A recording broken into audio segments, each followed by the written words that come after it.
사장님, 이거 제 어릴 적 사진인데요. 야, 그게 거기 왜 있어? 장난해? 강남 세차장 직원 이준혁. 보육원 출신의 23, 평생 자신이 누구인지 모른 채 살아온 청년이었어요. 그런데 대기업 여회장의 전용 리무진 시트 틈에서 꺼낸 낡은 사진 한 장이 그 모든 것을 뒤흔들었습니다. 23년 전 사라진 아이를 가슴에 품고 살아온 여회장. 이 이야기의 끝에서 준혁은 생전 처음 수트를 입고 이사회장 문을 걷어차고 들어가게 됩니다. 사연 시작 전 구독과 좋아요 부탁드리고요. 댓글로 계신 곳을 남겨주시면 만복의 기운을 팍팍 보내드릴게요. 지금 바로 시작합니다. 강남 한복판이었습니다. 지하철역 3개를 사이에 두고 백화점과 고급 레스토랑이 즐비하게 늘어선 그 거리 한 귀퉁이에 세차장 하나가 있었어요. 간판에는 VIP 프리미엄 디테일링이라는 영어 문구가 금색으로 박혀 있었지만 실상은 남의 차 닦는 곳이었습니다. 이른 아침 6시 반. 이준혁은 오늘도 가장 먼저 출근해 있었습니다. 낡은 슬리퍼에 세차장 로고가 프린트된 파란 작업복. 목에는 낡은 수건 하나가 걸려 있었죠. 준혁은 세차기 노즐을 손목에 걸고 첫 번째 차량 앞에 섰습니다. 검은 SUV였어요. 앞 범퍼에서 흙먼지가 하얗게 일어났습니다. 23. 강남에서 23이라는 나이는 대학 졸업장을 손에 쥐거나 첫 직장을 잡아야 어울리는 나이였습니다. 하지만 준혁에게 23은 그냥 버티는 나이였어요. 어린이집도 초등학교 소풍 도시락도 생일 케이크를 사줄 부모도 없이 자란 사람에게 나이란 그저 또 한 해를 살아냈다는 숫자일 뿐이었으니까요. 준혁이 이 세차장에 발을 들인 건 6달 전이었습니다. 이력서를 12군데 넣었고 12군데 모두 연락이 없었어요. 보육원 출신이라는 사실이 문제였는지 뚜렷한 학벌이 없다는 게 문제였는지는 알 수 없었습니다. 세상은 그 이유를 가르쳐주는 법이 없었거든요. 그냥 문이 닫혀 있었습니다. 세차장 사장 최 씨는 나쁜 사람이 아니었어요. 이력서보다 손부터 보는 사람이었죠. 면접 자리에서 준혁의 투박하고 거친 손을 한번 훑어보더니 내일부터 나와라 한마디로 끝났습니다. 준혁은 그날 밤 처음으로 제대로 된 잠을 잤어요. 하지만 세차장이 있는 이 동네는 준혁에게 쉽지 않은 곳이었습니다. 손님들이 타고 오는 차들의 가격을 합하면 웬만한 아파트 한 채 값은 훌쩍 넘었어요. 창문을 반쯤 내리고 말을 건네는 방식부터 달랐습니다. 인사를 해도 시선은 스마트폰에 박혀 있었고 흠집이라도 났다 싶으면 따지는 목소리에 가시가 돋쳤죠. 한 번은 손님 하나가 차 안에 두고 간 선글라스가 없어졌다며 준혁을 범인 취급한 적도 있었습니다. 선글라스는 뒷좌석 발밑에서 나왔어요.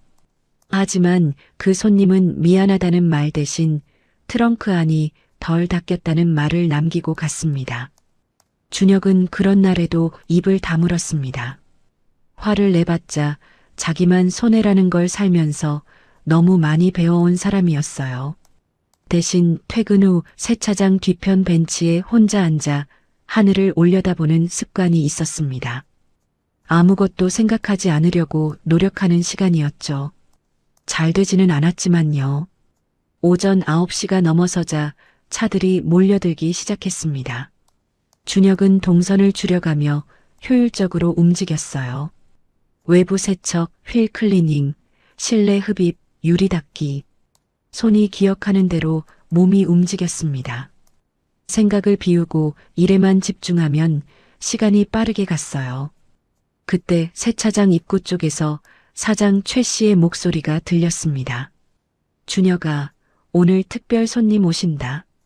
리무진 들어오면 네가 직접 맡아. 준혁은 손에 든 극세사 타월을 멈추지 않은 채 짧게 대답했습니다. 알겠습니다. 리무진. 준혁은 그 단어를 듣고도 특별한 감흥이 없었어요. 비싼 차나 싼 차나 닦는 방법은 같았습니다. 차가 얼마짜리든 더러운 건 더럽고 닦으면 깨끗해지는 법이었으니까요. 준혁은 다시 손을 움직였습니다. 강남의 아침 햇살이 세차장 유리 지붕을 타고 비스듬히 쏟아져 들어왔어요.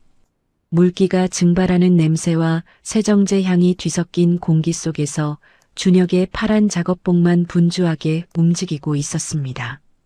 이날 아침 준혁은 아직 몰랐습니다.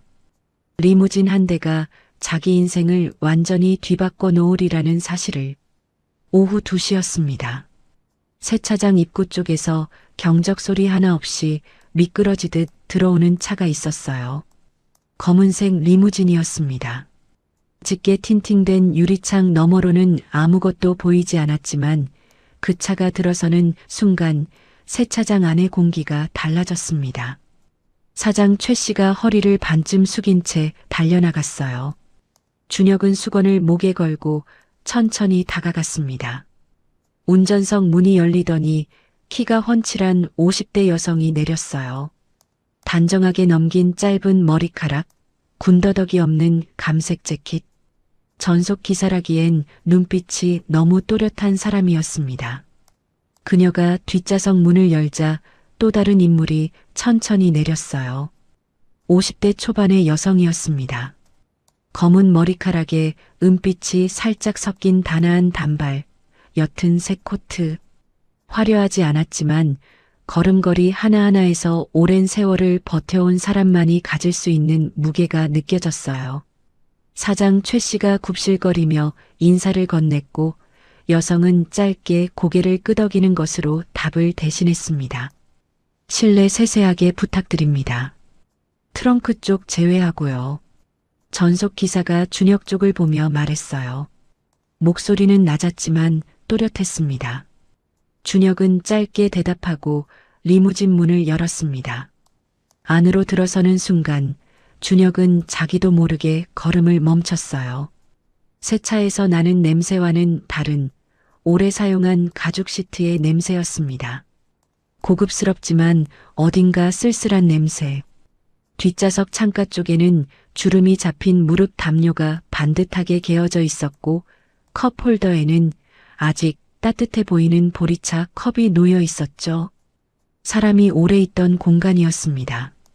준혁은 진공 흡입기를 들고 천천히 시트를 훑쳤어요.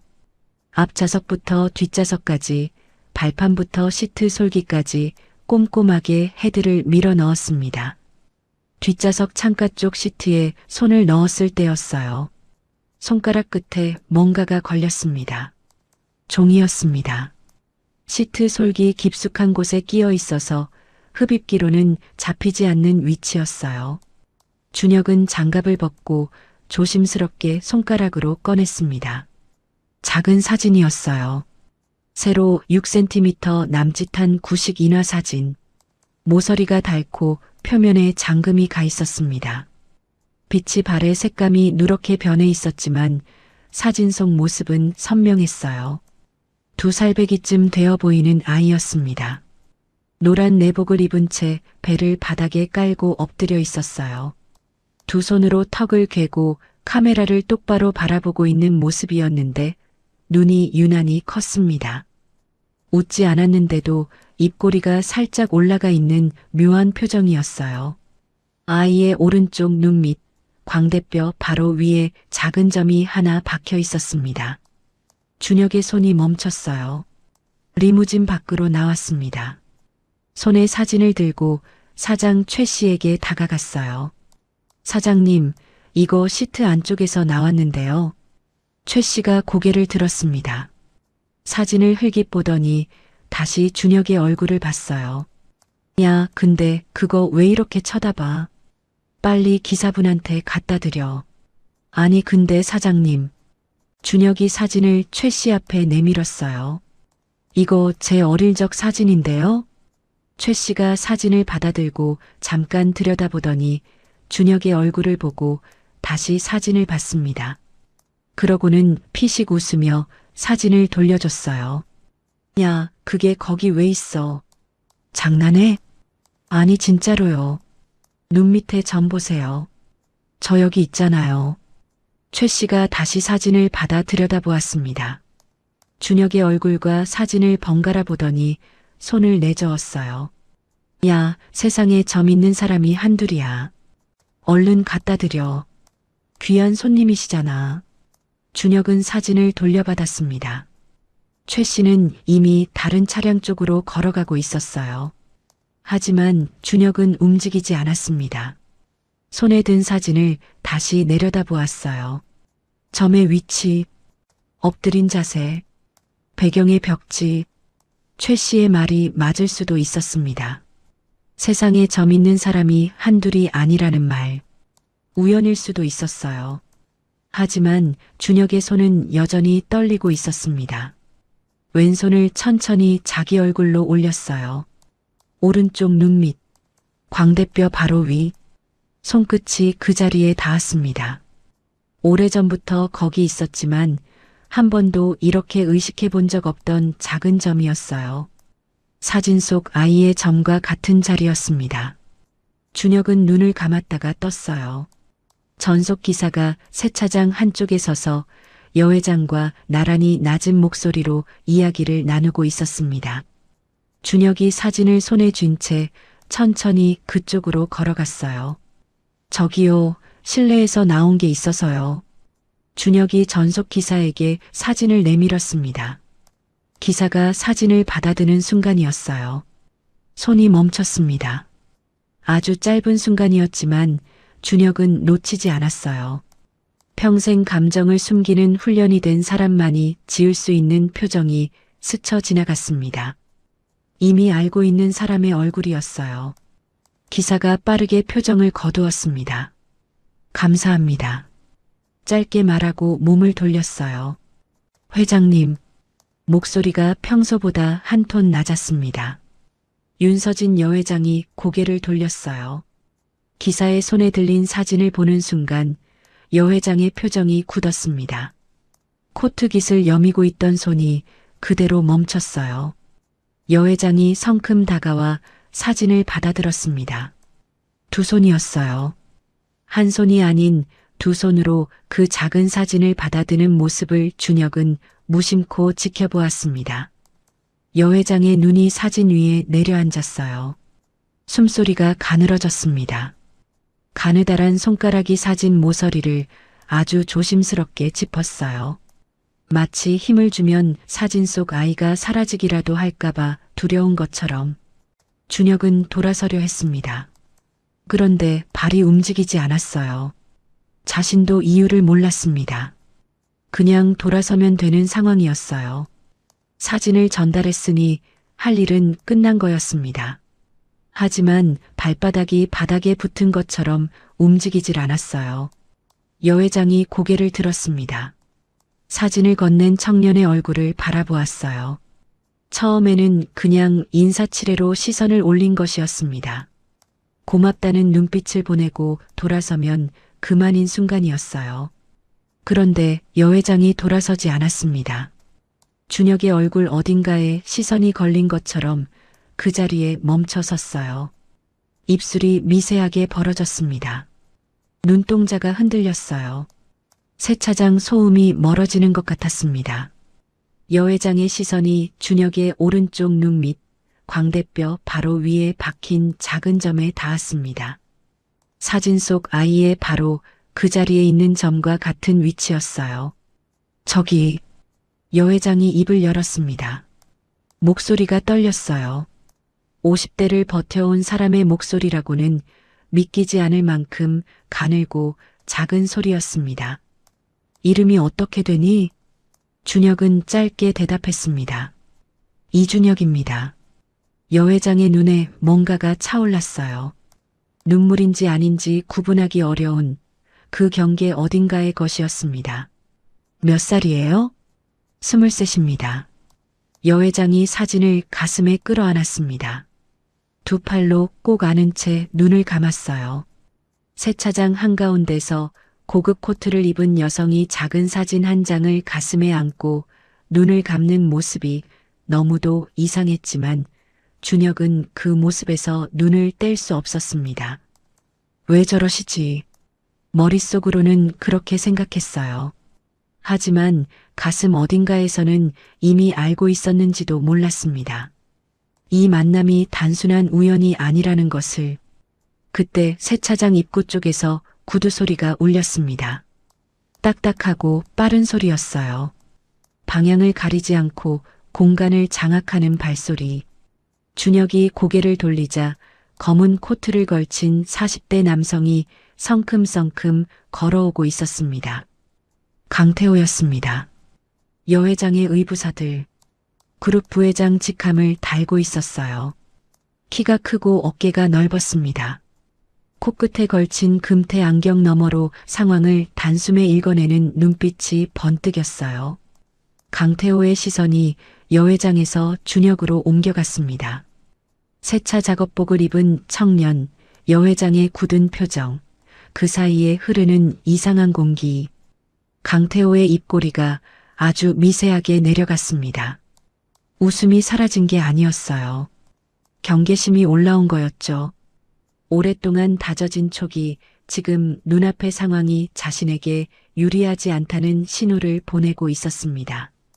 어머니, 여기 계셨어요? 태호가 여회장 곁으로 다가서며 자연스럽게 준혁과 여회장 사이에 몸을 밀어 넣었습니다. 여회장이 천천히 눈을 떴어요. 태호야, 차는 다 됐죠? 회의 시간 됐습니다. 태호가 여회장의 어깨를 감싸며 차 쪽으로 몸을 돌려 세웠어요. 자연스러운 동작이었지만 그 안에 담긴 힘은 결코 자연스럽지 않았습니다. 여회장이 발을 옮기다가 멈칫했어요. 고개를 반쯤 돌려 준혁을 다시 바라보았습니다. 무언가 말을 하려는 듯 입이 벌어졌지만 태호가 낮은 목소리로 어머니 가시죠 하고 속삭이는 바람에 그대로 입을 다물었어요. 리무진 문이 닫혔습니다. 차가 세차장을 빠져나가는 모습을 준혁은 멍하니 서서 바라보았어요. 파란 작업복 위로 오후 햇살이 쏟아졌지만 준혁은 그 따뜻함을 느끼지 못했습니다. 가슴 안쪽에서 아까의 그 떨림이 아직 가시지 않고 있었어요. 그 사람이 왜 그런 눈으로 나를 봤지? 준혁은 손바닥을 내려다보았습니다. 사진을 쥐고 있던 손이었어요. 아무것도 들려있지 않았지만 손끝에서 감촉이 가시지 않았습니다. 세차장 안으로 다음 차가 들어오고 있었습니다. 준혁은 수건을 고쳐 쥐고 몸을 돌렸어요. 하지만 발걸음이 평소보다 무거웠습니다. 아무것도 달라진 게 없는 오후였는데 어딘가 결정적으로 무언가가 바뀐 것 같은 느낌이 떠나질 않았습니다. 퇴근 시간은 저녁 7시였습니다. 다른 직원들이 하나둘 짐을 챙겨나가는 동안 준혁은 세차장 뒤편 창고에 남아 있었어요. 창고라고 해봤자 세제통과 걸레 무더기가 쌓인 좁은 공간이었습니다. 형광등 하나가 깜빡이며 희미한 빛을 내리고 있었죠. 준혁은 창고 한쪽 구석에 쪼그려 앉았습니다. 작업복 안주머니에서 접힌 종이를 꺼냈어요. 아니, 종이가 아니었습니다. 종이처럼 얇아진 사진이었죠. 보육원에서 퇴소하던 날 원장 선생님이 건네준 것이었어요. 준혁이 세상에서 단 하나 가지고 있는 어린 시절의 흔적이었습니다. 원장 선생님은 그날 이것만큼은 꼭 가지고 나가라고 했어요. 아이를 데려온 사람이 두고 간 거라고, 그것 말고는 아무것도 없었다고. 준혁은 그 말을 들었을 때 왜인지 울지 않았습니다. 이미 울 만큼 울어버린 나이가 된 뒤였으니까요. 사진 속에는 2살배기쯤 되는 아이가 있었습니다. 노란 내복을 입은 채 배를 바닥에 깔고 엎드려 있었어요. 두 손으로 턱을 괴고 카메라를 바라보는 모습. 웃지 않았는데도 입꼬리가 살짝 올라가 있는 그 묘한 표정. 그리고 오른쪽 눈 밑, 광대뼈 바로 위에 찍힌 작은 점. 준혁은 천천히 손을 뻗었습니다. 오늘 리무진 안에서 꺼낸 사진을 그 옆에 나란히 놓았어요. 형광등 불빛이 깜빡였습니다. 두 장의 사진이 창고 바닥에 나란히 놓였어요. 한 장은 준혁이 평생 품어온 것이었고 다른 한 장은 오늘 낯선 리무진 시트 안에서 나온 것이었습니다. 준혁의 숨이 멎었습니다. 같은 아이였어요. 노란 내복, 바닥에 엎드린 자세, 턱을 괴고 있는 두 손의 각도, 오른쪽 눈 밑에 박힌 작은 점의 위치까지. 사진의 크기가 조금 달랐고 한 장이 다른 장보다 더 바랬지만 아이의 얼굴은 소름이 돋을 만큼 정확하게 일치했습니다. 같은 날 찍은 거야. 분명히. 준혁의 손이 떨리기 시작했어요. 배경의 벽지도 같았습니다. 흰 바탕에 작은 별이 그려진 벽지. 준혁의 사진 오른쪽 끝에 아주 조금 걸려있던 그 벽지가 리무진에서 나온 사진에는 더 넓게 찍혀 있었어요. 두 사진이 원래 하나의 장면에서 나온 것이라는 게 분명했습니다. 누군가가 한 장면을 두 장으로 나눠 가진 거였어요. 준혁은 한참을 그 자리에서 꼼짝도 하지 못했습니다. 머릿속이 하얗게 비었다가 천천히 채워지기 시작했어요. 보육원에 처음 들어온 날짜, 원장 선생님이 말해준 입소 나이 2살, 신원불명으로 기재된 서류, 아이를 데려온 사람이 두고 간 사진 한 장, 평생 아무 의심 없이 그냥 받아들이고 살아온 것들이었습니다. 왜 사진만 두고 갔을까? 한 번도 해본 적 없는 생각이 처음으로 고개를 들었어요. 아이를 버리는 사람이 사진을 함께 두고 간다는 게 말이 됩니까? 버리는 거라면 흔적을 남기지 않는 게 맞잖아요. 그런데 누군가는 어린 준혁과 함께 사진을 두고 갔습니다. 마치 언젠가 이 아이를 다시 찾으러 올 것처럼. 준혁은 오늘 세차장에서 본 여회장의 눈을 떠올렸습니다. 자신의 얼굴에서 무언가를 발견한 것처럼 굳어버리던 그 순간. 사진을 두 손으로 받아들던 모습.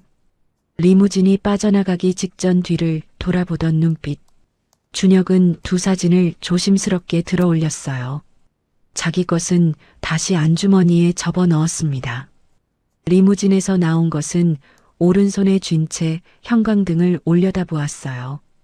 깜빡이는 불빛 아래에서 사진 속 아이가 준혁을 바라보고 있었습니다. 내가 누구야? 평생 해온 질문이었어요. 하지만 오늘은 달랐습니다. 오늘은 처음으로 이 질문에 답이 있을지도 모른다는 생각이 들었거든요. 준혁은 자리에서 일어섰습니다. 창고 문을 열고 나오자 세차장은 이미 불이 꺼져 있었어요. 사장 최 씨도 퇴근한 뒤였습니다. 텅 빈 세차장 바닥에 가로등 불빛이 길게 드리워졌어요. 준혁은 주머니 속 사진을 손바닥으로 지그시 눌렀습니다. 내일 그 여회장이 다시 올지 안 올지 알 수 없었어요. 연락처도 이름도 몰랐습니다. 리무진 번호판은 기억하고 있었지만 그것 하나로 할 수 있는 일은 없었죠. 하지만 준혁은 포기하지 않기로 했습니다. 평생 세상이 닫아걸어 온 문 앞에서 돌아서는 법을 배워온 사람이었지만 오늘만큼은 달랐어요. 2살짜리 자신이 찍힌 사진이 서로 다른 두 사람의 손에 나뉘어 있었다는 사실. 그 하나가 준혁의 발을 붙잡고 있었습니다. 버려진 게 아닐 수도 있다는 가능성. 23해 동안 단 한 번도 품어본 적 없는 그 가능성이 창고 형광등보다 더 환하게 가슴 안쪽을 비추고 있었어요. 다음 날 오전이었습니다. 준혁은 평소처럼 6시 반에 출근했어요. 세차기 점검을 마치고 첫 번째 차량을 받을 준비를 하고 있었습니다. 간밤에 잠을 제대로 못 잤지만 몸은 익숙한 대로 움직였어요. 손이 기억하는 일은 머리가 멍해도 할 수 있었습니다. 오전 10시쯤이었어요. 세차장 입구 쪽에서 검은 세단 한 대가 들어섰습니다. 리무진은 아니었어요. 하지만 번호판을 보는 순간 준혁의 손이 멈췄습니다. 어제 본 번호판이었습니다. 앞자리 숫자가 달랐지만 뒷자리가 같았어요. 같은 법인 차량이었죠. 운전석에서 내린 사람은 여 회장이 아니었습니다. 강태호였어요. 어제 세차장에서 여 회장을 데리고 나간 그 남자. 검은 코트 대신 오늘은 짙은 회색 수트를 입고 있었지만 걸음걸이는 똑같았습니다. 공간을 장악하듯 성큼성큼 걸어오는 발소리. 코끝에 걸친 금태 안경 너머로 준혁을 정확하게 겨냥한 눈빛. 이준혁 씨 맞죠? 이름을 알고 있었습니다. 준혁은 수건을 손에 쥔 채 대답했어요. 네, 맞습니다. 강태호가 준혁 앞에 멈춰 섰습니다. 준혁보다 머리 하나는 더 컸어요. 내려다보는 시선이었지만 표정은 여유로웠습니다. 위협을 숨기는데 익숙한 사람의 얼굴이었어요. 어제 저희 어머니 차에서 뭔가 드린 게 있죠? 사진 한 장 나와서 전달해 드렸습니다. 그랬군요. 태호가 천천히 고개를 끄덕였습니다. 마치 칭찬하려는 것처럼요. 하지만 그 눈빛에는 칭찬이 없었어요. 근데 그거 드리면서 무슨 말을 했다고요? 어릴 때 사진 같다고? 준혁은 짧게 대답했습니다. 그냥 혼잣말이었습니다. 혼잣말. 태호가 그 말을 천천히 되씹었어요. 그러고는 안경을 고쳤으며 주변을 한번 둘러보았습니다. 세차장 직원들이 슬금슬금 눈치를 보고 있었어요. 태호는 그걸 확인하고서야 다시 준혁에게 시선을 돌렸습니다. 이준혁 씨, 솔직하게 얘기하죠. 목소리가 낮아졌어요. 요즘 세상에 이런 수법 많아요. 재력 있는 어르신 주변에서 접근해서 가족인 척 하는 거. 나이 드신 분들이 외로우시니까 쉽게 흔들리거든요. 준혁의 눈썹이 좁아졌습니다. 저는 그런 거 아닙니다. 그렇겠죠. 태호가 비릿하게 웃었어요. 근데 어머니 입장에서 생각해 보세요. 오래전에 아이를 잃으셨어요. 그분한테는 평생의 상처거든요. 거기에 누군가가 비슷한 얼굴로 나타나서 사진 어쩌고 하면 얼마나 상처받으시겠어요. 선이었다 해도요. 말이 그럴듯하게 포장되어 있었습니다. 하지만 준혁은 그 말 안에 든날을 느꼈어요. 이건 걱정이 아니었습니다. 경고였죠. 저는 사진을 전달한 것뿐입니다. 그래요. 그러니까 여기서 마무리하면 깔끔하죠. 태호가 안주머니에 손을 집어넣었습니다. 꺼낸 것은 봉투였어요. 두툼한 흰 봉투. 준혁 앞에 내밀었지만 테이블이 없었으므로 그냥 허공에 내미는 모양새였습니다. 수고비예요. 사진 잘 전달해줬으니까. 준혁은 봉투를 보지 않았습니다. 태호의 눈을 바라보았어요. 필요 없습니다. 태호의 입꼬리가 미세하게 내려갔습니다. 받아요. 기분 나쁘게 주는 거 아니에요. 괜찮습니다. 침묵이 흘렀어요. 세차기 돌아가는 소리만 세차장 안을 가득 채웠습니다. 태호는 봉투를 거두어들이며 준혁을 위아래로 천천히 훑쳤어요. 세차 작업복, 거친 손, 오래된 운동화. 그 시선 안에 담긴 것은 사람을 보는 눈빛이 아니었습니다. 값을 매기는 눈빛이었어요. 이준혁 씨, 보육원 출신이라고요? 준혁의 몸이 굳었습니다. 이름만 아는 게 아니었어요. 신원을 조회해 온 거였습니다. 언제 어떻게 알아냈는지도 몰랐어요. 하룻밤 사이에 우리 어머니한테 다시 접근하면 그냥 넘어가지 않겠습니다. 태호의 목소리는 여전히 낮고 부드러웠어요. 하지만 그 안에 담긴 온도는 영하였습니다. 그리고 한 가지 더. 태호가 고개를 돌려 사장 최 씨를 찾았습니다. 최 씨가 사무실 유리 너머에서 이쪽을 보고 있었어요. 태호가 손짓 하나로 최 씨를 불렀습니다. 최 씨가 머뭇거리다 사무실 문을 열고 나왔어요. 사장님, 잠깐요. 태호가 최 씨에게 다가가며 낮은 목소리로 무언가를 건넸습니다. 명함이었어요. 최 씨가 명함을 받아들고 이름을 확인하는 순간 얼굴이 굳었습니다. 두 사람이 사무실 안으로 들어갔어요. 유리 너머로 보이는 태호의 입술이 천천히 움직였습니다. 최 씨의 표정이 점점 어두워지는 게 보였어요. 준혁은 그 장면을 바라보며 손에 든 수건을 꽉 쥐었습니다. 10분이 지났습니다. 사무실 문이 열렸어요. 태호가 먼저 나왔고 최 씨가 뒤를 따랐습니다. 태호는 준혁을 한 번 더 내려다보고 아무 말 없이 세단에 올라탔어요. 차가 세차장을 빠져나갔습니다. 최 씨가 준혁 앞에 섰어요. 눈을 제대로 마주치지 못하고 있었습니다. 준혁아. 네. 미안하다. 준혁의 심장이 내려앉았어요. 최 씨가 꺼낸 말은 짧았습니다. 오늘부로 나오지 않아도 된다고. 위에서 압력이 왔다고. 자기 손으로 막을 수 있는 힘이 없다고.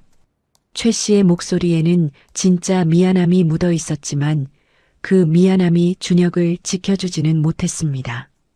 준혁은 대답하지 않았어요. 탈의실에서 가방을 챙기고 파란 작업복을 걸어두었습니다. 세차장을 나서는 발걸음이 무거웠어요. 골목 끝에서 한번 뒤를 돌아보았습니다. 세차장 간판에 햇살이 부딪혀 반짝였어요.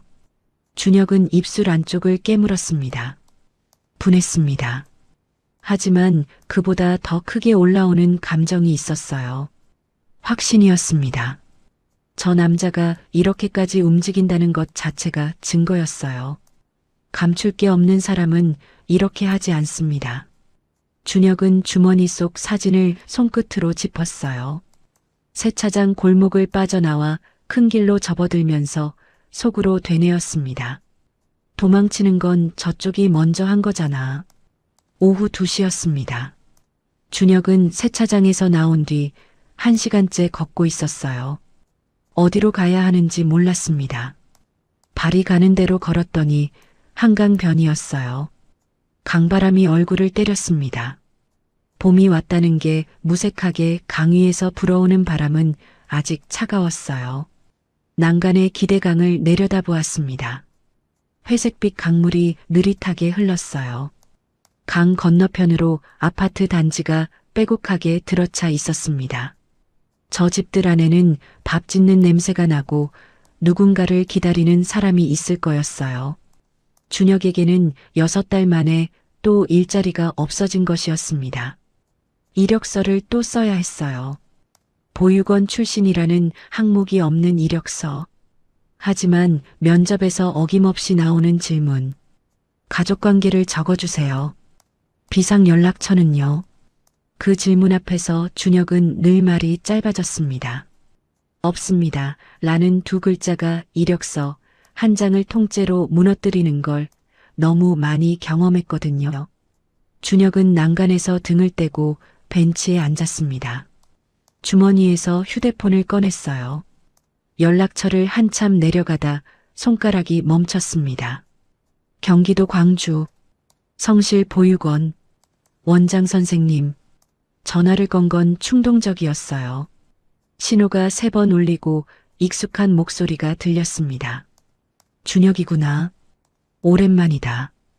원장 선생님은 올해 70이 넘었을 거였어요. 목소리는 여전히 단단했습니다. 준혁이 18배 보육원을 나온 뒤로도 명절마다 안부를 묻는 사람이었어요. 준혁이 세상에서 유일하게 먼저 연락해오는 어른이었죠. 선생님, 저 입수할 때 기억하세요? 기억하지. 2살이었잖아. 왜? 준혁은 강물을 바라보며 천천히 물었습니다. 저 데려온 사람이 어떻게 생겼는지 기억하세요? 남자였는지 여자였는지라도. 전화 너머로 잠깐 침묵이 흘렀어요. 남자였어. 40대쯤 됐을까? 얼굴은 기억이 잘 안 나는데 키가 크고 양복을 입고 있었어.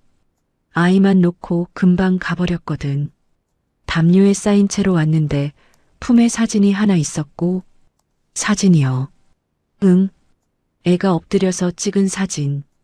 그거 너한테 줬잖아. 준혁의 손이 자기도 모르게 주머니로 갔습니다. 그 남자가 뭔가 말을 남겼나요? 아이에 대해서. 원장 선생님이 다시 잠깐 말을 멈췄어요. 이름이라도 알 수 있으면 좋겠다 싶어서 물었는데 그냥 갔어. 서류에 아이 이름이 없어서 우리가 준혁이라고 지어줬잖아. 왜 갑자기 이런 걸 묻냐? 그냥 궁금해서요. 거짓말이었습니다. 하지만 아직 말할 수 있는 게 없었어요. 사진 2장이 같다는 것 말고는 아무것도 없었으니까요. 준혁아. 네. 무슨 일 있어? 원장 선생님의 목소리가 조금 낮아졌어요. 준혁의 말 안에서 뭔가를 읽어낸 것 같았습니다. 평생 아이들을 봐온 사람의 감각이었죠. 준혁은 대답 대신 강물을 바라보았습니다. 아니요. 괜찮아요. 전화를 끊고 나서도 한참 그 자리에 있었어요. 40대 남자. 양복. 아이만 놓고 금방 가버렸다. 어제 세차장에 나타난 강태호의 얼굴이 떠올랐습니다. 지금은 40대였어요. 23년 전이라면 20대였을 겁니다. 나이가 맞지 않았어요. 하지만 태호가 직접 버린 게 아니라면요. 누군가를 시켰다면요. 준혁은 눈을 감았다가 떴습니다. 아직 아무것도 모르는 거였어요. 확인해야 했습니다. 사진만으로는 부족했어요. 여회장이 리무진에서 자신을 바라보던 그 눈빛만으로는 부족했습니다. 감이 아닌 사실이 필요했어요. 준혁은 자리에서 일어섰습니다. 세차장에서 쫓겨났고 일자리가 없어졌어요. 하지만 그게 이상하게도 지금 가장 작은 문제처럼 느껴졌습니다. 살면서 처음 있는 일이었어요. 먹고 사는 문제보다 더 급한 게 생긴 게. 준혁은 휴대폰 화면을 켰습니다. 검색창에 세 글자를 쳤어요. 윤서진. 검색 결과가 쏟아졌습니다. 뉴스 기사, 기업 정보, 인터뷰. 준혁은 기사들을 하나씩 넘겼어요. 중견 건설그룹 여회장. 남편고 한민준 회장 사망 이후 20년째 그룹을 이끌고 있다. 슬아의 자녀 없음. 자녀 없음. 준혁의 시선이 그 세 글자 위에 멈췄습니다. 기사를 더 내려갔어요. 오래된 기사였습니다. 여회장의 남편이 세상을 떠났다는 부고 기사 아래에 짤막한 문장이 있었어요. 슬아의 아들이 있었으나 어린 나이에 사망.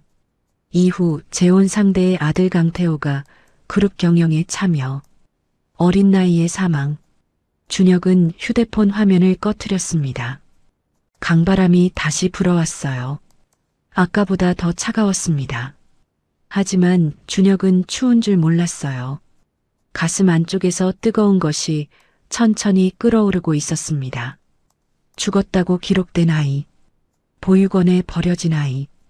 23년이라는 시간. 그리고 리무진 시트 틈에서 나온 사진 한 장. 우연이라기엔 너무 많은 것이 일치했습니다. 준혁은 다시 걷기 시작했어요. 이번에는 방향이 있었습니다. 한강변을 따라 걷다 지하철역으로 내려가는 계단 앞에서 멈추었어요. 여회장을 직접 만나야 했습니다.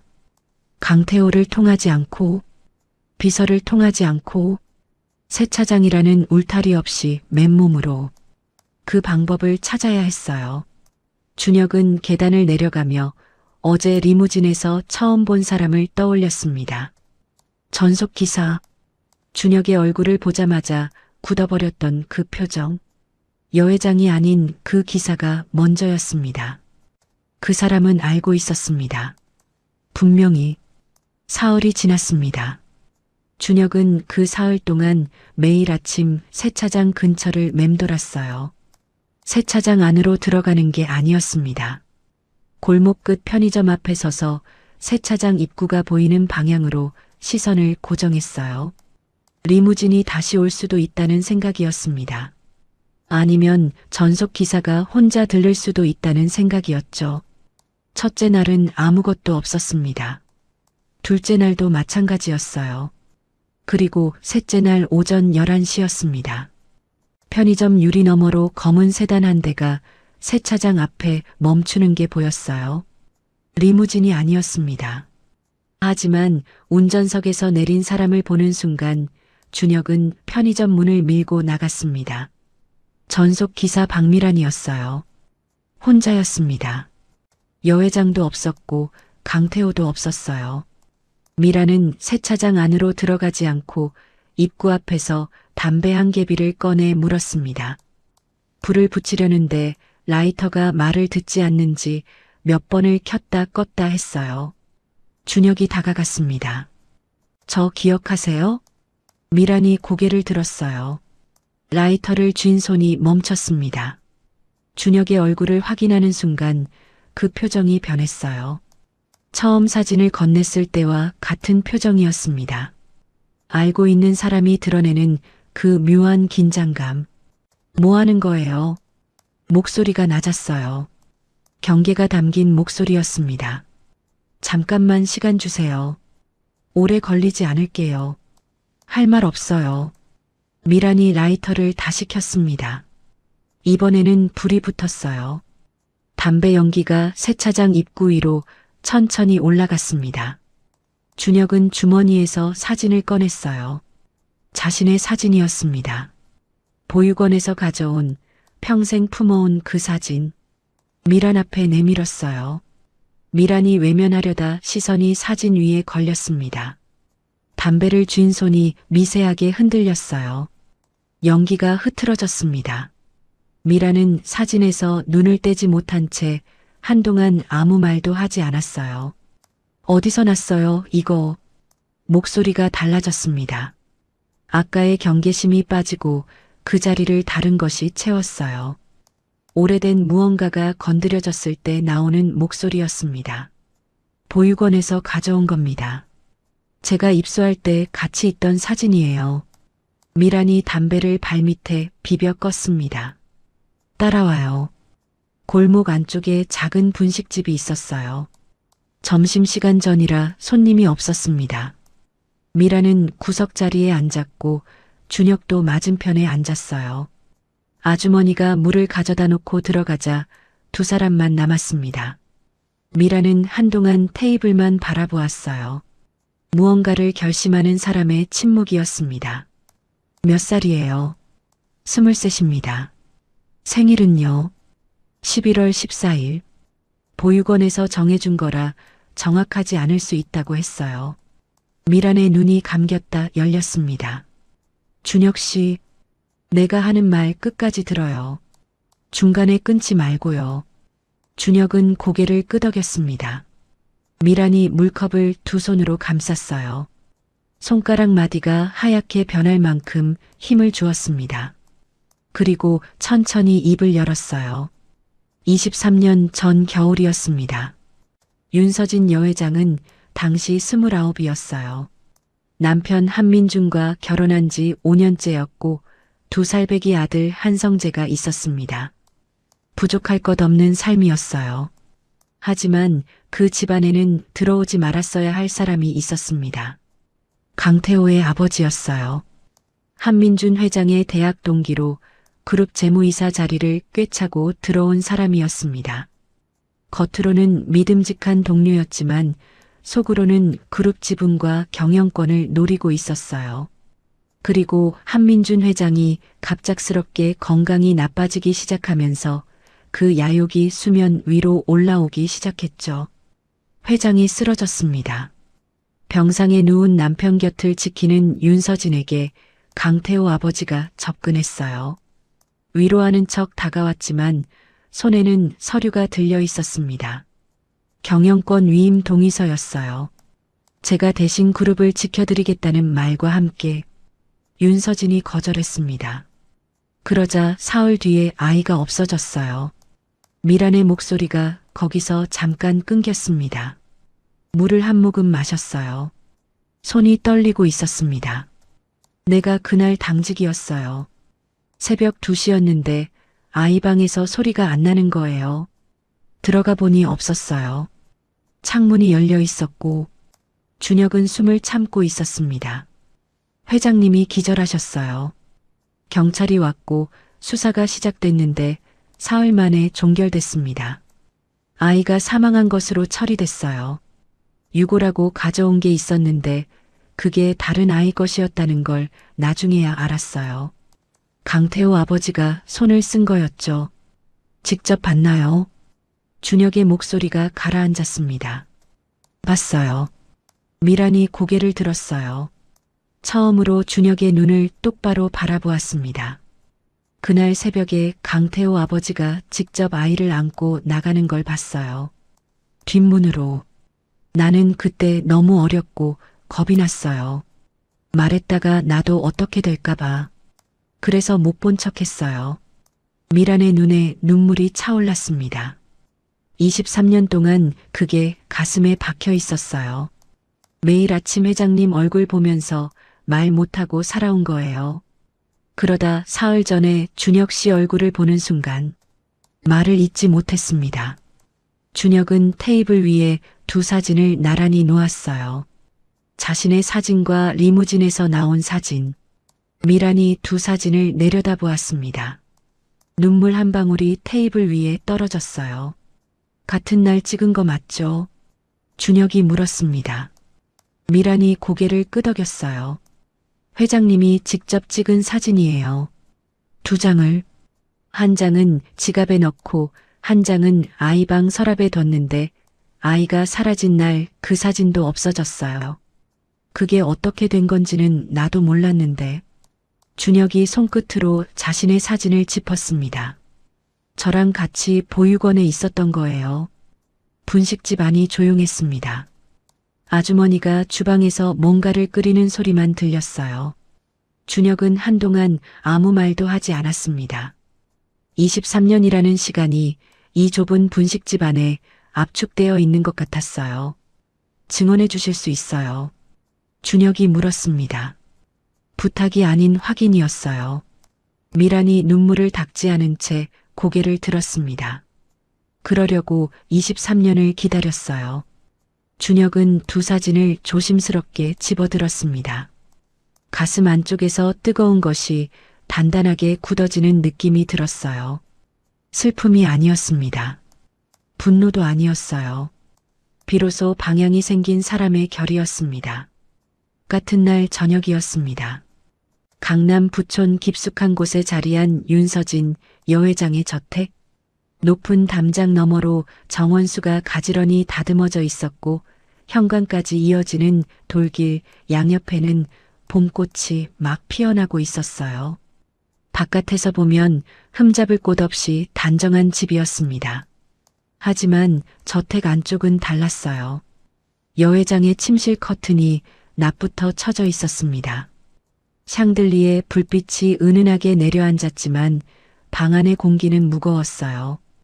여회장은 침대 머리맡에 기댄 채 손에 사진을 쥐고 있었습니다.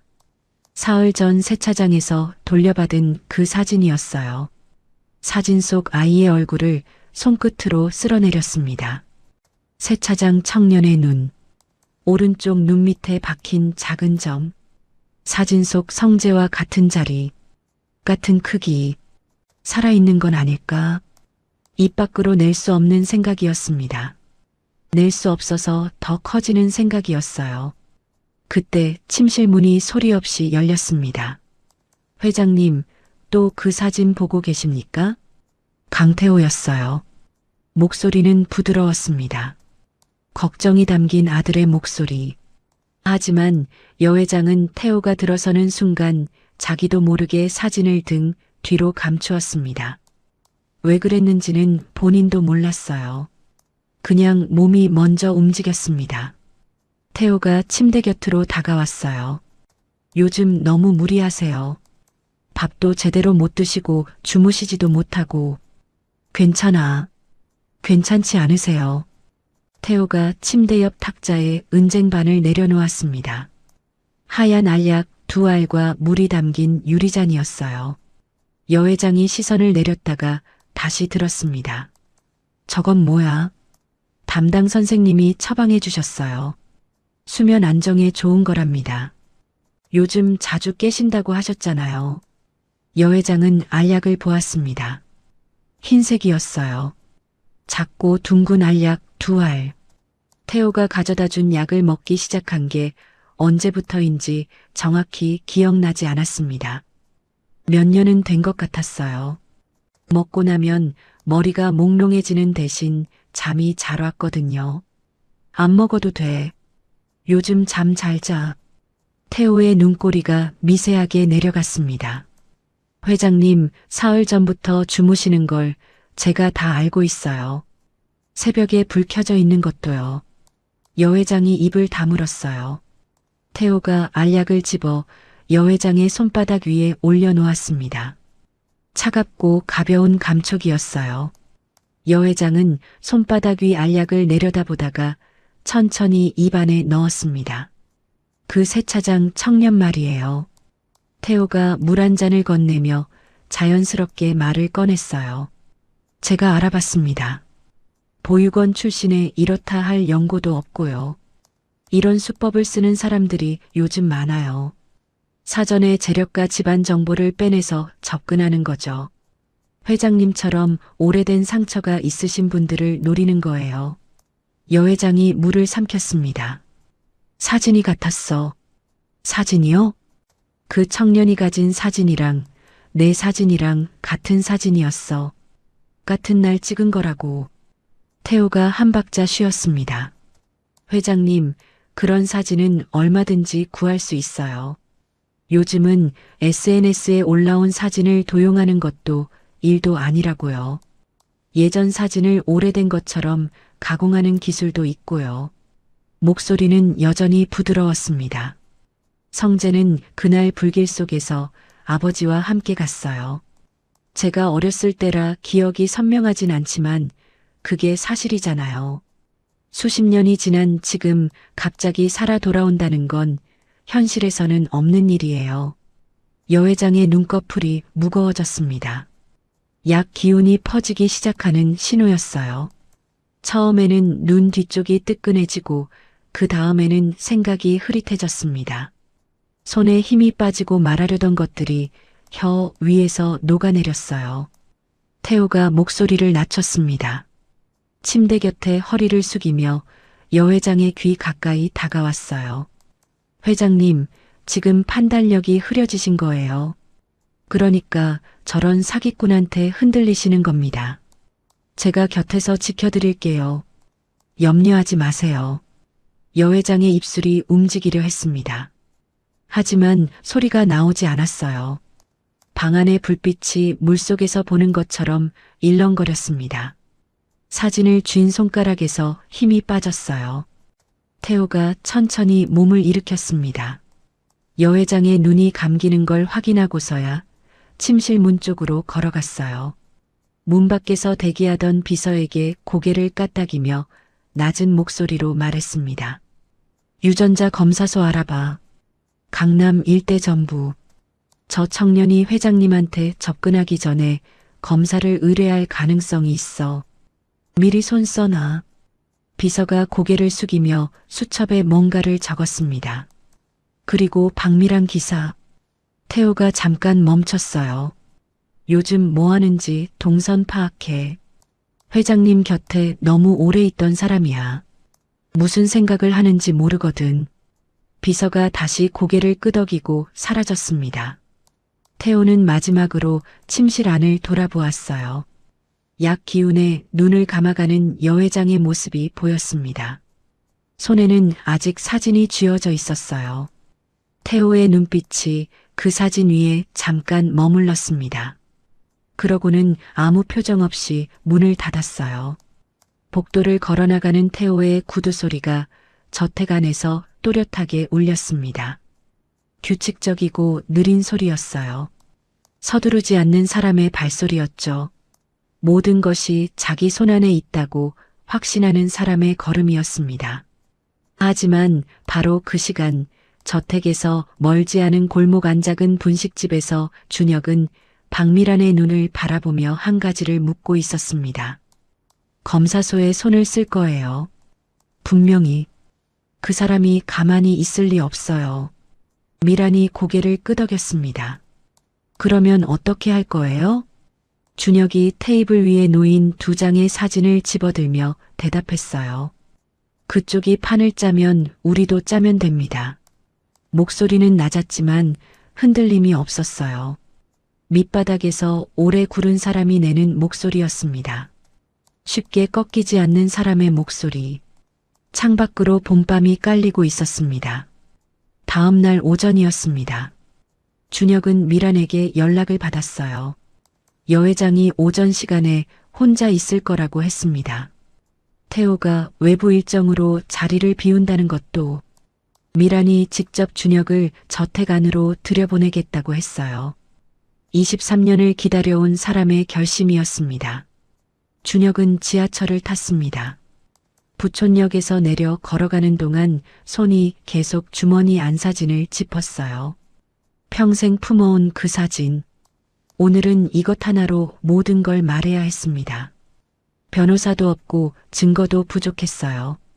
사진 2장과 미란의 증언, 그리고 자신의 얼굴이 전부였습니다. 저택 담장 앞에 섰습니다.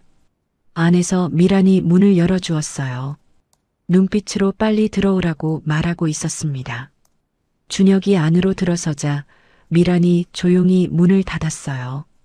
지금 서재에 계세요. 따라와요. 복도가 길었습니다. 양쪽으로 문들이 늘어서 있었고 벽에는 액자들이 걸려 있었어요. 준혁은 걸음을 멈추지 않으면서도 그 액자들을 눈으로 훑었습니다. 가족 사진은 없었어요. 풍경화와 상장 몇 개, 그리고 복도 끝쪽에 낡은 액자 하나. 2살배기 아이가 환하게 웃고 있는 사진이었습니다. 준혁의 발걸음이 저도 모르게 느려졌어요. 아이의 오른쪽 눈 밑에 작은 점이 박혀 있었습니다. 자신의 사진과 같은 아이였어요. 하지만 이 사진은 달랐습니다. 웃고 있었거든요. 보육원에서 받은 사진에서 아이는 웃지 않고 카메라를 바라보고 있었는데 이 사진 속 아이는 배꼽이 보일 만큼 활짝 웃고 있었어요. 누군가가 웃겨줬겠죠. 그 누군가가 셔터를 눌렀겠죠. 준혁은 눈을 떼고 걸음을 이었습니다. 서재 문 앞에 섰어요. 미란이 노크를 했습니다.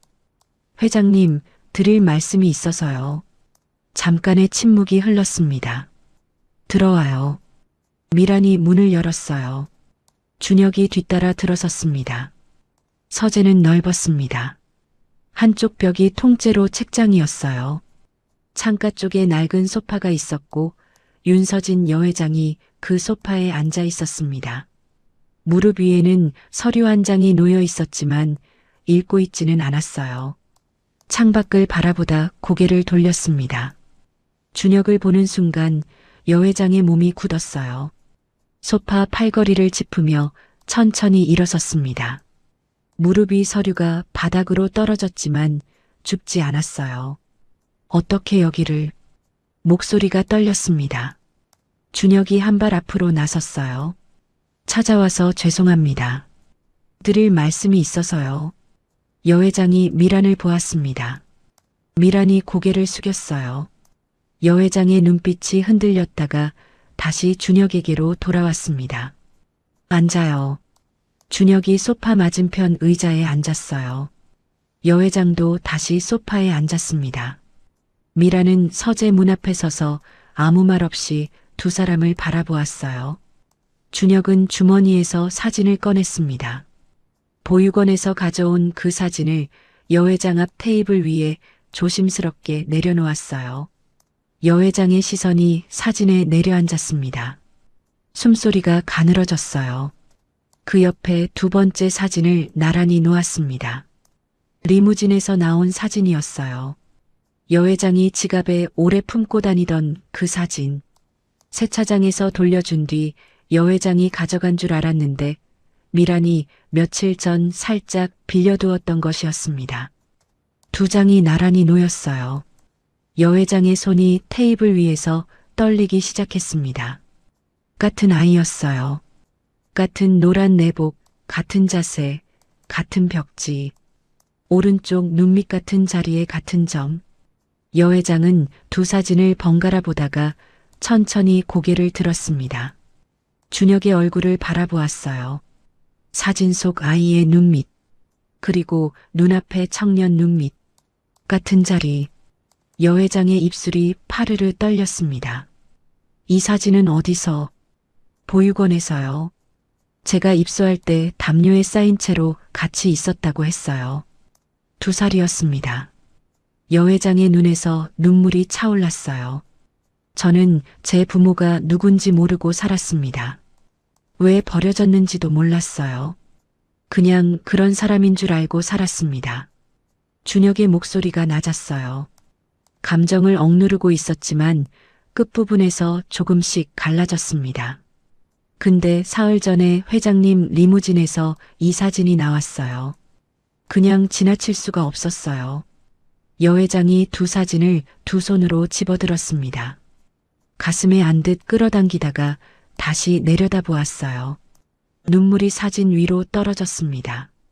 성재야. 입 밖으로 나온 건지 안에서만 나온 건지 알 수 없는 소리였어요.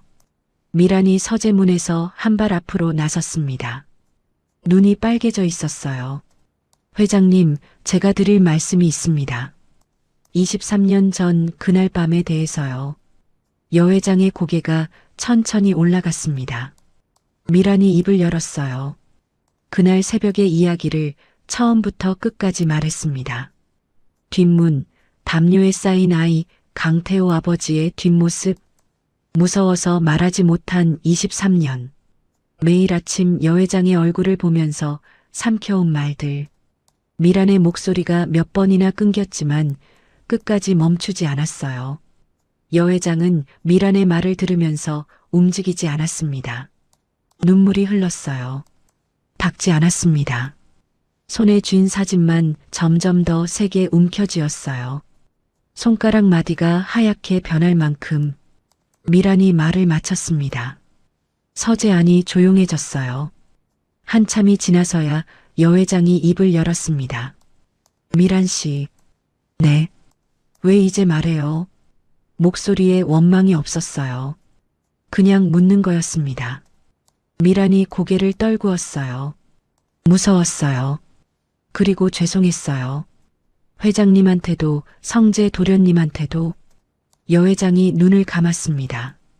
한참을 그렇게 있었어요. 눈꺼풀 위로 눈물이 흘러내렸습니다. 그러다 눈을 떴어요. 여 회장이 사진을 테이블에 내려놓고 준혁을 바라보았습니다. 처음으로 똑바로 흔들림 없이 바라보는 눈빛이었어요. 유전자 검사를 하자. 준혁이 고개를 끄덕였습니다.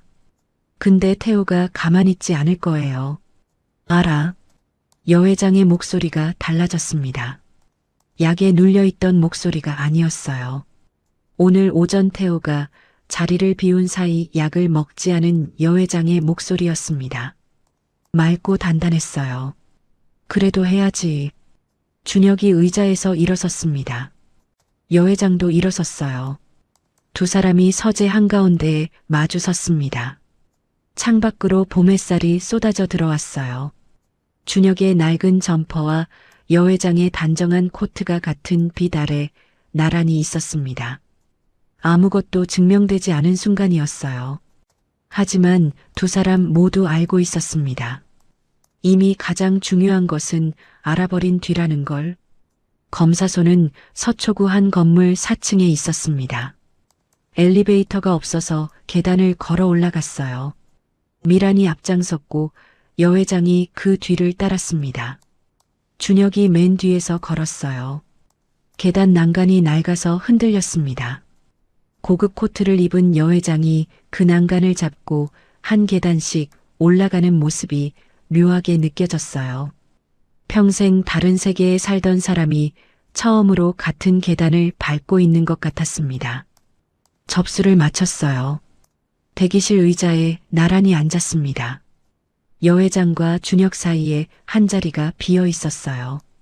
채워야 할 것 같으면서도 아직 채울 수 없는 거리 같았습니다. 미라는 맞은편 의자에 앉아 두 사람을 바라보았어요. 아무도 말을 하지 않았습니다. 형광등이 하얗게 대기실을 비추고 있었어요. 접수 직원이 키보드를 두드리는 소리, 복도 어딘가에서 문이 열리고 닫히는 소리. 준혁은 무릎 위에 손을 올려놓고 정면을 바라보았습니다. 긴장하지 않으려 했지만 되지 않았어요. 지금까지 살면서 자신이 누구인지 증명해야 했던 순간이 많았습니다. 이력서를 낼 때도, 임대차 계약을 할 때도, 보육원을 나와 처음 혼자 방을 구할 때도. 하지만 오늘은 달랐어요. 오늘은 단순히 자신이 누구인지가 아니라 자신이 어디서 왔는지를 증명하는 날이었습니다.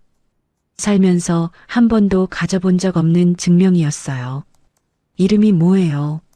원래 여 회장이 낮게 물었습니다. 이준혁입니다. 보육원에서 지어준 이름이에요. 성재야. 여 회장이 작게 말했어요. 준혁에게 하는 말인지 혼잣말인지 알 수 없는 소리였습니다. 한성재. 그게 내가 지어준 이름이야.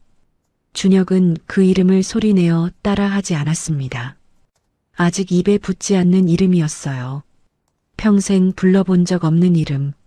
하지만 이상하게도 낯설지만은 않았습니다.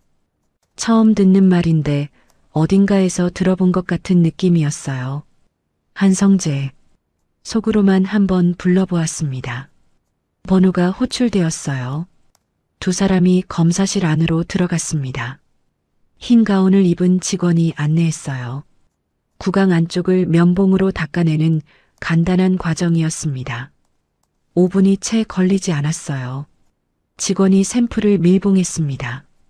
준혁은 그 과정을 눈으로 따라갔어요. 면봉이 봉투에 들어가고 봉투가 밀봉되고 접수 번호가 적히는 순간까지 아무 이상이 없었습니다. 적어도 겉으로는요. 검사소를 나오는 길이었어요. 1층 계단을 내려오다 준혁이 발걸음을 멈췄습니다. 아까 올라올 때 보지 못한 것이 눈에 들어왔어요. 건물 뒤편으로 이어지는 복도 끝에 비상구 문이 있었습니다. 문이 아주 조금 열려 있었어요. 누군가 받쳐놓은 것처럼 틈이 있었습니다. 그리고 복도 끝 그림자 속에 구두 한 켤레가 보였어요. 반들거리는 검은 구두였습니다. 세차장 직원 신발이 아니었어요. 검사소 직원이 신을 만한 신발도 아니었습니다. 너무 매끈했어요. 준혁은 아무 말하지 않고 계단을 내려왔습니다. 건물 밖으로 나오자 미란이 대기하고 있었어요. 여 회장이 먼저 차 쪽으로 걸어갔습니다. 준혁이 미란 옆에 바짝 붙어 낮은 목소리로 말했어요. 비상구 쪽에 사람 있어요. 미란의 눈빛이 변했습니다. 법인차 있는지 골목 한 바퀴 봐주실 수 있어요? 미란이 짧게 고개를 끄덕이고 여 회장 쪽으로 걸어갔습니다. 준혁은 건물 입구 기둥 옆에 서서 골목 입구 쪽을 바라보았어요. 2분쯤 지났을 때 미란에게서 문자가 왔습니다. 뒷골목에 검은 세단 한 대, 번호판 찍어놨어요. 준혁은 화면을 껐습니다. 역시나였어요. 강태호가 손을 쓴 거였습니다. 준혁이 검사소에 올 것을 예상하고 먼저 사람을 심어둔 거였죠. 사흘 뒤 결과가 나왔습니다. 미란에게 먼저 연락이 왔어요. 준혁은 여 회장의 저택 서재에서 그 전화를 받았습니다. 태호가 자리를 비운 오전이었어요. 여 회장이 맞은편 소파에 앉아 준혁의 얼굴을 바라보고 있었습니다. 전화기 너머로 흘러나온 말은 짧았어요. 친생자 관계 성립 안 됨.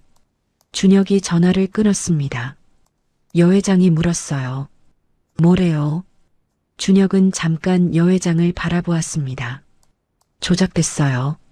그냥 사실을 말했습니다. 여 회장의 얼굴에서 핏기가 빠졌어요. 손이 무릎 위에서 조용히 떨렸습니다. 창밖으로 봄바람이 지나갔어요. 정원수가 흔들렸다가 멈췄습니다. 어떻게 알아요? 검사소 뒷골목에 태호 씨 법인 차가 있었어요. 검사 전부터 와 있었던 거예요. 여 회장이 눈을 감았습니다. 오래 감고 있었어요. 준혁은 그 침묵을 깨지 않았습니다. 이 순간에 서둘러 말을 채우는 건 오히려 신뢰라는 걸 알았어요. 여 회장이 눈을 떴습니다. 눈물은 없었어요. 대신 눈빛이 달라져 있었습니다. 약에 눌려있던 눈이 아니었어요. 오랫동안 잠들어 있다가 깨어난 사람의 눈이었습니다. 다른 방법이 있어요? 네. 준혁이 대답했습니다. 태호 씨가 손댈 수 없는 곳에 따로 의뢰할 거예요. 대학병원 2군데에 동시에. 접수부터 결과가 나올 때까지 제가 아는 사람들이 직접 지킵니다. 여 회장이 물었어요. 믿을 수 있는 사람이에요? 네. 제가 세상에서 유일하게 믿는 사람들이에요. 여 회장이 잠깐 준혁을 바라보았습니다. 그 대답이 마음에 걸렸는지 입꼬리가 내려갔어요. 세상에서 유일하게 믿는 사람들이 전부 손에 꼽힌다는 말. 23년을 혼자 버텨온 사람만 할 수 있는 말이었습니다. 그 사람들한테 패 끼치는 거 아니에요? 준혁이 고개를 저었습니다. 패라는 걸 모르는 사람들이에요. 여 회장이 소파에서 일어섰어요. 준혁이 새 면봉을 꺼냈습니다. 검사소에서 했던 것과 똑같은 과정이었지만 이번에는 달랐습니다. 검사소 형광등 아래가 아닌 봄 햇살이 쏟아지는 서재 창가에서였어요. 2개의 봉투에 각각 밀봉했습니다. 이름 대신 번호만 적었어요. 준혁이 봉투를 안주머니에 넣었습니다. 이사회가 다음 주에요. 여 회장이 말했어요. 태호가 그 자리에서 조작된 결과를 공개할 거예요. 저를 정신이 흐려진 사람으로 만들고 경영권을 가져가려 할 거예요. 오래 준비한 일이에요. 준혁이 고개를 끄덕였습니다. 그러면 거기서 뒤집으면 됩니다. 이사회장에서요? 네. 여 회장이 준혁을 바라보았습니다. 세차장 직원이었어요. 작업복 대신 낡은 점퍼를 입은 23 청년이었습니다. 아무 배경도 없고 아무 힘도 없는 사람이 이사회장에서 뒤집겠다고 말하고 있었어요. 하지만 여 회장은 웃지 않았습니다. 그 눈빛에 담긴 것이 허세가 아니라는 걸 알 수 있었어요.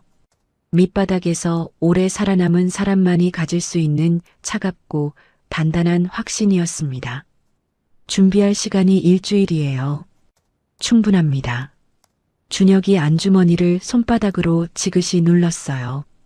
봉투의 모서리가 손끝에 닿았습니다. 서재 창밖으로 봄바람이 다시 불었어요. 정원수가 흔들렸다가 멈췄습니다. 이번에는 오래 흔들렸어요. 마치 오랫동안 참아온 것을 한꺼번에 내보내는 것처럼요. 이사회 당일 아침이었습니다. 준혁은 새벽 5시에 눈을 떴어요. 잠을 잔 건지 아닌지 모를 밤이었습니다. 천장을 바라보다 일어나 찬물로 세수를 했어요. 거울 속 자신의 얼굴을 들여다보았습니다. 오른쪽 눈 밑에 작은 점. 평생 거기 있었지만 한 번도 이렇게 오래 들여다본 적 없던 점이었어요. 준혁은 거울에서 눈을 떼고 옷을 입었습니다. 낡은 점퍼가 아니었어요.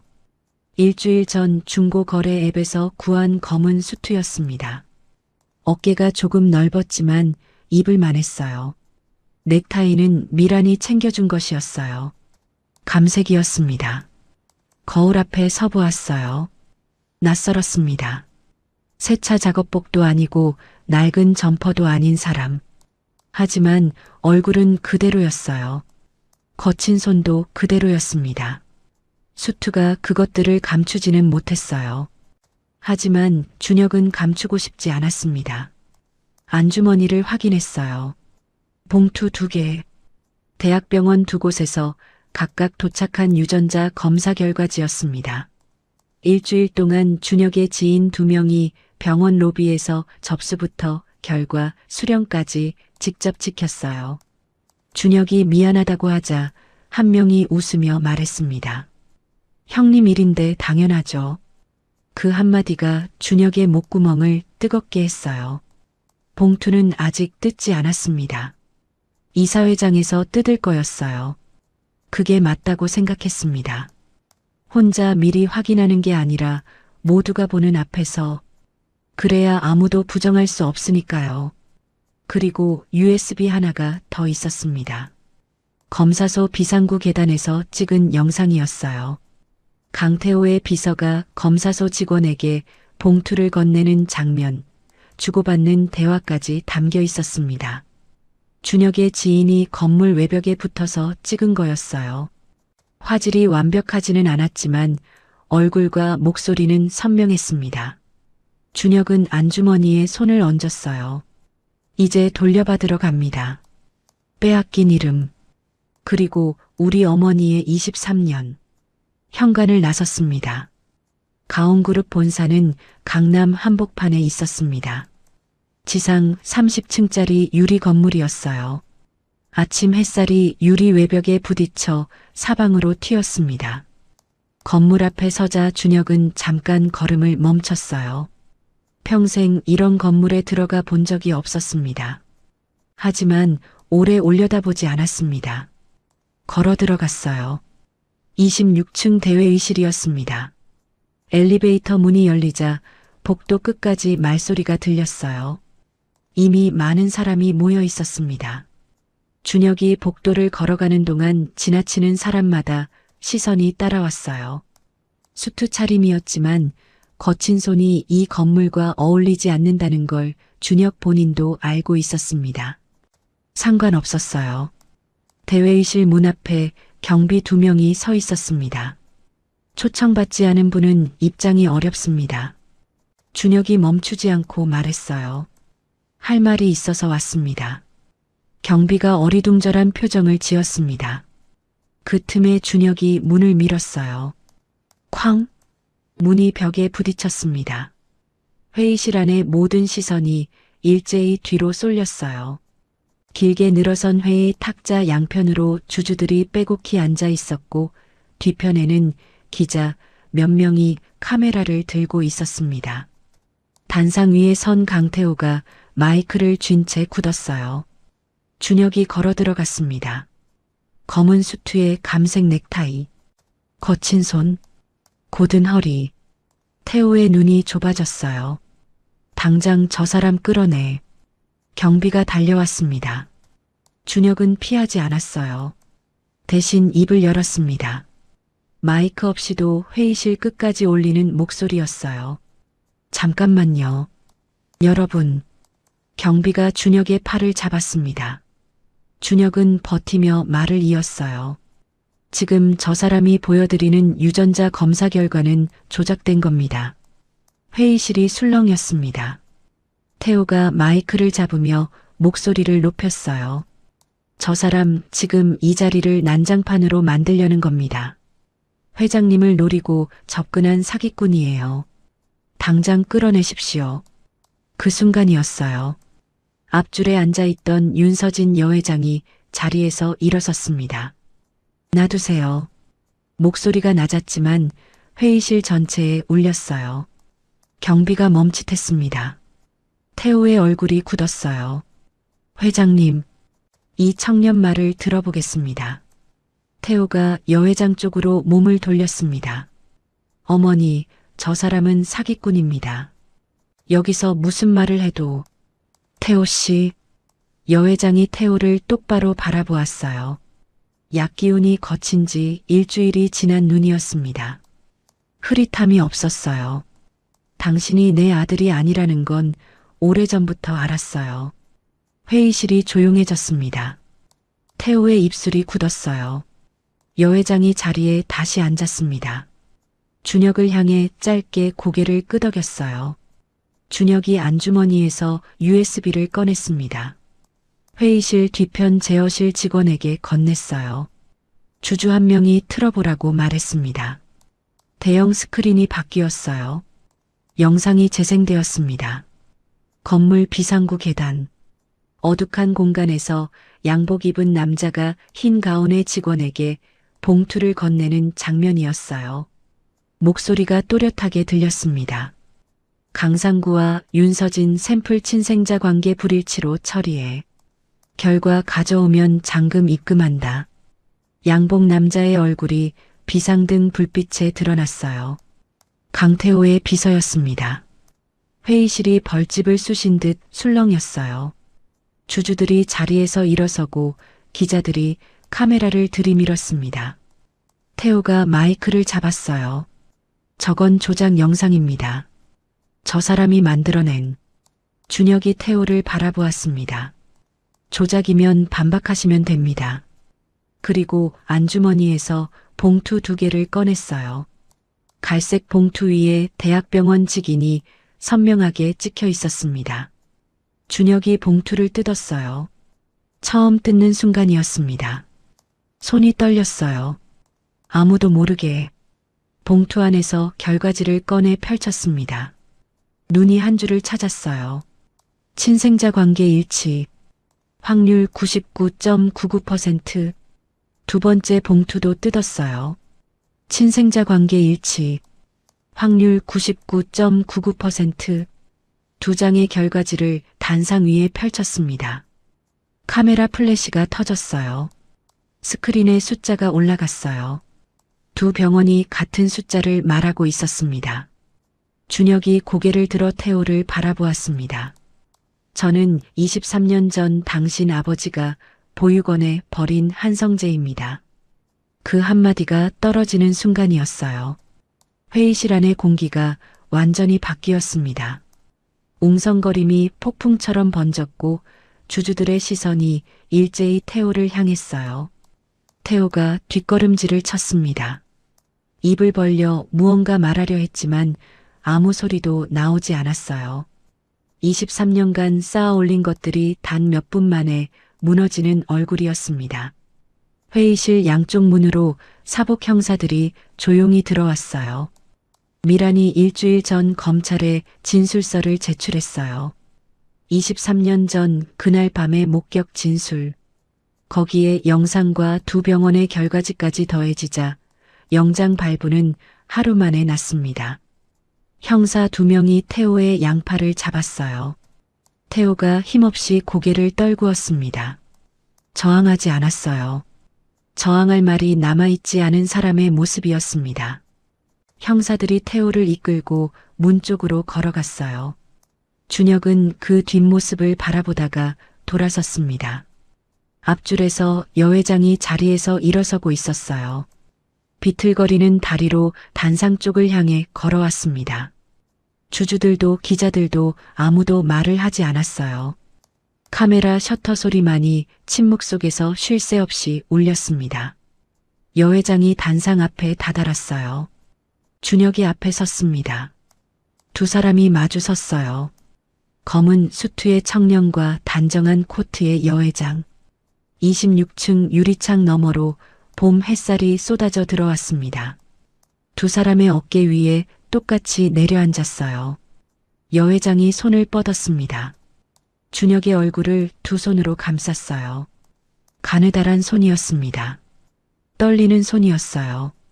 하지만 감싸는 힘은 단단했습니다. 준혁은 그 손을 뿌리치지 않았어요. 이번에는 여 회장의 눈에서 눈물이 흘렀습니다. 말없이 흘렀어요. 소리도 없이. 준혁의 눈시울도 붉어졌습니다. 억누르려 했지만 되지 않았어요. 수트 안주머니 속에 빈 봉투 2개가 있었습니다. 다 쓴 봉투였어요. 이제 아무 쓸모가 없는 종이었습니다. 하지만 준혁은 나중에도 그 봉투를 버리지 못할 것 같았어요. 이 순간을 담아두고 싶었으니까요. 회의실의 수십 명이 그 장면을 지켜보았습니다. 아무도 입을 열지 않았어요. 26층 창밖으로 봄바람이 유리를 타고 지나갔습니다. 23년간 멈춰있던 시간이 그 바람을 타고 다시 흐르기 시작했어요. 계절이 바뀌었습니다. 이사회가 있던 날로부터 2달이 지났어요. 강태호는 검찰에 넘겨졌고 수사가 시작되자 23년간 감춰져 있던 것들이 줄줄이 쏟아졌습니다. 아이를 유기한 혐의, 여 회장에게 수년간 판단력을 흐리는 약을 투여한 혐의, 유전자, 검사 결과를 돈으로 조작한 증거인멸, 그리고 그룹 경영권을 빼돌리기 위한 수십억 원대의 횡령까지. 태호가 쌓아 올린 것들은 그가 저지른 범죄의 무게를 이기지 못하고 한꺼번에 무너져 내렸습니다. 그리고 준혁의 삶도 달라졌어요. 하지만 생각만큼 극적이지는 않았습니다. 강남 부촌 저택에서 살게 되었지만 준혁은 여전히 새벽에 눈을 떴어요. 몸이 기억하는 시간이었습니다. 킹사이즈 침대가 어색해서 처음 며칠은 이불을 끌고 거실 소파에서 웅크리고 잤어요. 여 회장이 그걸 발견하고는 아무 말 없이 소파 위에 두툼한 이불을 깔아두었습니다. 그것만으로 충분했어요. 그날 아침도 준혁은 소파에서 눈을 떴습니다. 부엌 쪽에서 냄새가 났어요. 뭔가 끓이는 냄새였습니다. 된장이었어요. 준혁은 이불을 걷고 일어나 부엌 쪽을 바라보았습니다. 윤서진 여회장이 앞치마를 두르고 가스레인지 앞에 서 있었어요. 가온그룹 여회장이 새벽부터 부엌에서 된장찌개를 끓이는 모습을 비서들은 처음에 기겁했지만 여회장은 아랑곳하지 않았습니다. 23년간 차려주지 못한 밥상이었으니까요. 준혁이 세수를 하고 식탁 앞에 앉았습니다. 상이 차려져 있었어요. 김이 모락모락 나는 된장찌개, 흰밥, 계란말이, 김치. 반찬이 많지 않았어요. 하지만 준혁은 그 적은 반찬 앞에서 잠깐 멈췄습니다. 누군가가 자기를 위해 새벽부터 일어나 차려준 밥상이었어요. 23해 동안 단 한 번도 없던 일이었습니다. 수저를 들었어요. 된장찌개를 한 숟갈 떠서 입에 넣는 순간 목구멍이 뜨거워지는 걸 느꼈습니다. 맛 때문이 아니었어요. 온기 때문이었어요.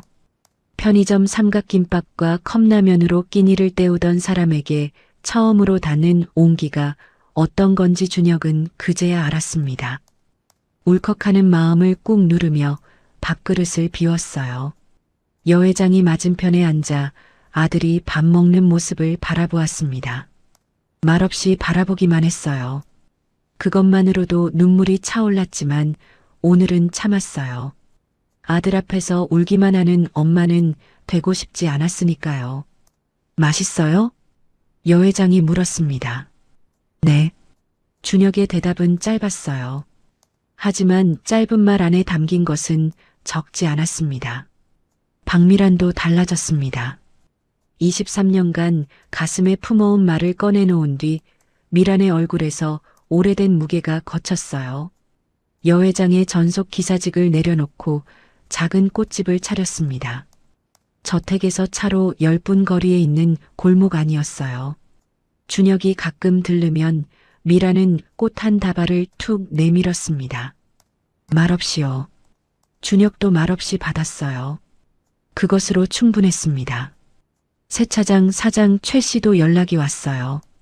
미안하다는 말이 전부였지만 준혁은 괜찮다고 했습니다. 최 씨가 나쁜 사람이 아니라는 걸 알았거든요. 힘없는 사람이 힘 있는 사람 앞에서 할 수 있는 것의 한계를 준혁은 누구보다 잘 알고 있었으니까요. 어느 화창한 주말이었습니다. 준혁은 여회장과 함께 경기도 외곽의 조용한 묘원에 갔어요. 봄바람이 잔디밭을 부드럽게 쓸고 지나갔습니다. 연두빛 새잎이 나무마다 가득했어요. 여회장이 묘비 앞에 무릎을 꿇었습니다. 남편 한민준의 이름이 새겨진 묘비였어요. 여회장이 묘비의 글씨를 손끝으로 천천히 쓸어내렸습니다. 눈물이 흘렀어요. 하지만 그 눈물 안에는 슬픔만 있지 않았습니다. 23년간 묻어두었던 말을 마침내 꺼내놓는 사람의 안도가 함께 섞여 있었어요. 여보, 우리 아들이 이렇게 멋지게 커서 돌아왔어요. 입 밖으로 낸 건지 안에서만 한 건지 알 수 없는 소리였습니다. 준혁이 여회장 옆에 조용히 무릎을 꿇었어요. 묘비 앞에 절을 올리고 거친 손을 무릎 위에 올려놓은 채 한참을 말없이 앉아 있었습니다. 아버지의 얼굴을 기억하지 못했어요.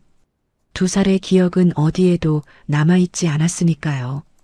하지만 이 사람이 자신을 지키려 했다는 사실 하나만으로 가슴 안쪽에 처음 느껴보는 따뜻함이 차올랐습니다. 아버지, 저 버려진 거 아니었더라고요. 속으로만 말했습니다. 소리를 내면 울 것 같았거든요.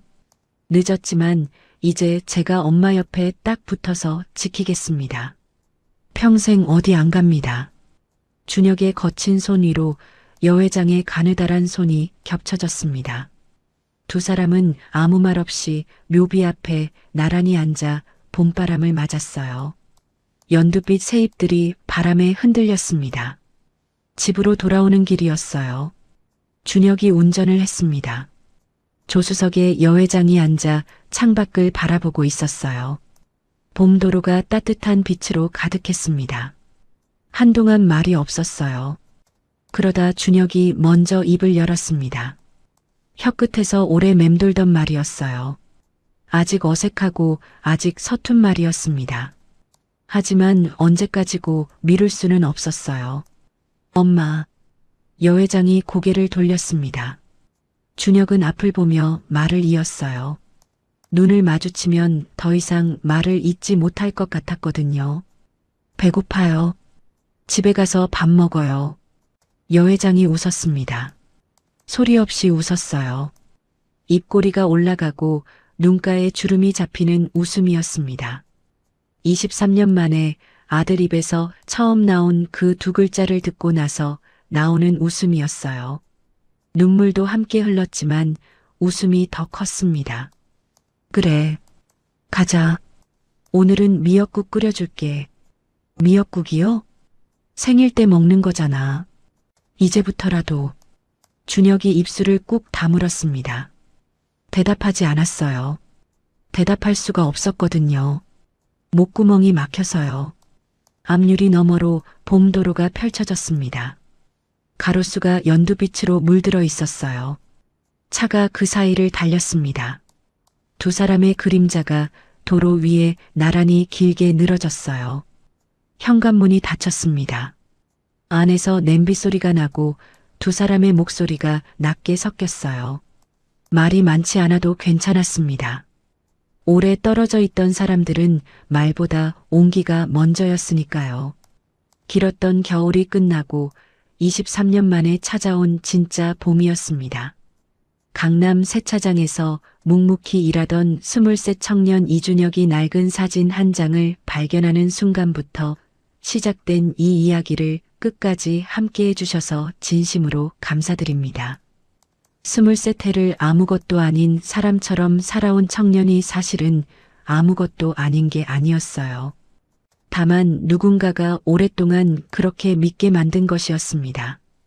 여러분도 혹시 지금 자신이 아무것도 아닌 것 같은 날이 있으신가요? 세상이 나를 알아봐주지 않는다고 느껴지는 날이 있으신가요? 준혁이처럼 포기하지 않으시기를 진심으로 응원합니다. 버텨온 시간은 절대 사라지지 않아요. 언젠가 반드시 제자리를 찾아가게 되어 있습니다. 오늘도 에버스토리와 함께 해주셔서 감사합니다. 구독과 좋아요는 더 좋은 이야기를 만드는 큰 힘이 됩니다. 다음 이야기에서 또 뵙겠습니다. 감사합니다.